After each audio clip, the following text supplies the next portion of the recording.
my top 10 for Division I women's tennis goes as follows: North Carolina 1, Texas A&M 2, Michigan 3, Georgia 4, NC State 5, Duke 6, Stanford 7, Pepperdine 8, Ohio State 9, Iowa State 10. They technically play one more match today, but it's against West Virginia. It's going to determine whether or not they're going to be a 4 seed in the Big 12 tournament or a 3 seed. And the only reason why the Big 12 tournament has not been released for the women's side is because of that match alone.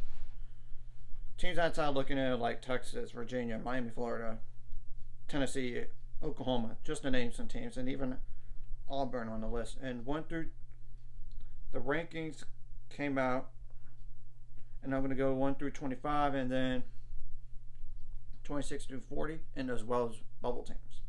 Now, the 1 through 25 goes as follows: North Carolina, Texas A&M, Michigan, Georgia, NC State, Duke, Stanford, Pepperdine, Ohio State, Virginia, Iowa State, Texas,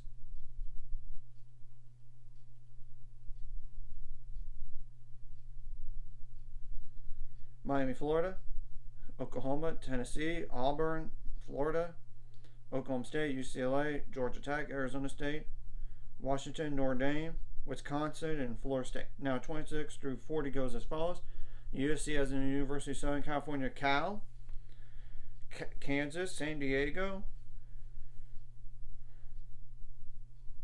South Carolina, Illinois, Old Dominion,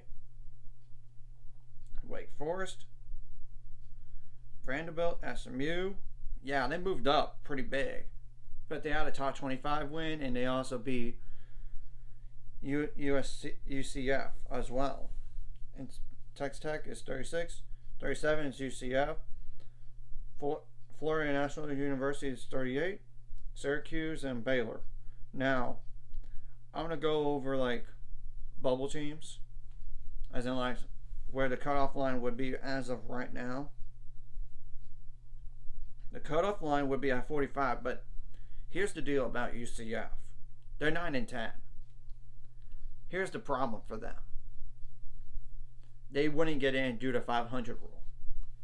If they win 2 matches and then lose, then they would be fine. But if they would just win 1 match and then they lose, they're out. I mean, thus, like a team, for example, that's not even in right now is Boston College. They would get in automatically.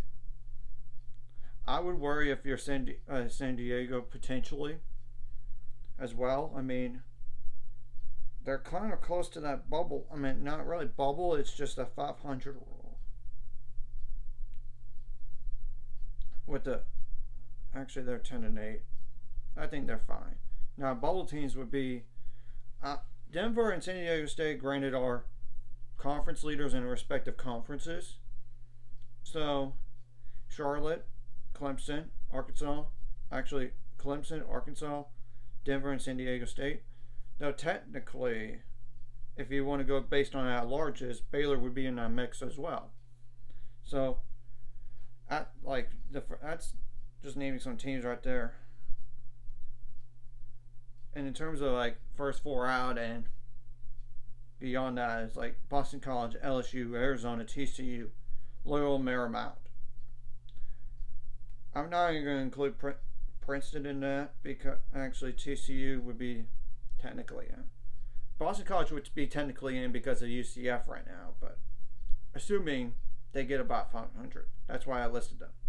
Of course, other teams like Loyola Marymount, I'm not going to include Princeton. They're an Ivy League leader right now. Utah, Iowa, Purdue, UNLV. So basically, if you're these teams, you can't lose right away. And I know some of these conference tournaments are starting this week. For example, like the Big 12, SEC, ACC, not Pac-12, not Big 10. I mean, that's just naming some examples. Summit League, Conference USA, the American, not the Sun Belt on the women. So, not the West Coast Conference, not the Pac-12. But you get what I'm saying. Some of these teams have conference tournaments left. It might be next week and not this week. And teams like Princeton, for example, the Ivy League, they don't have it.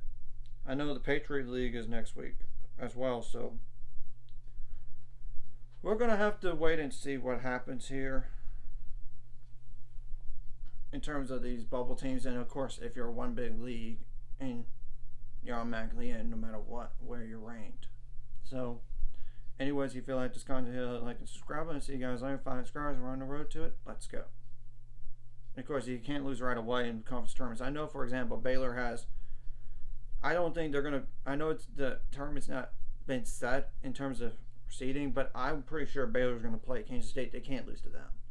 But whoever's the 2 seed, it wouldn't hurt if they win that, but it wouldn't hurt if they win, and if they don't win, it probably shouldn't hurt as long as teams around them don't do as well.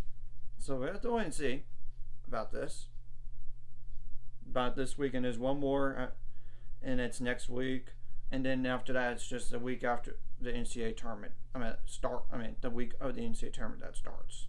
So that's just the computer rankings right there.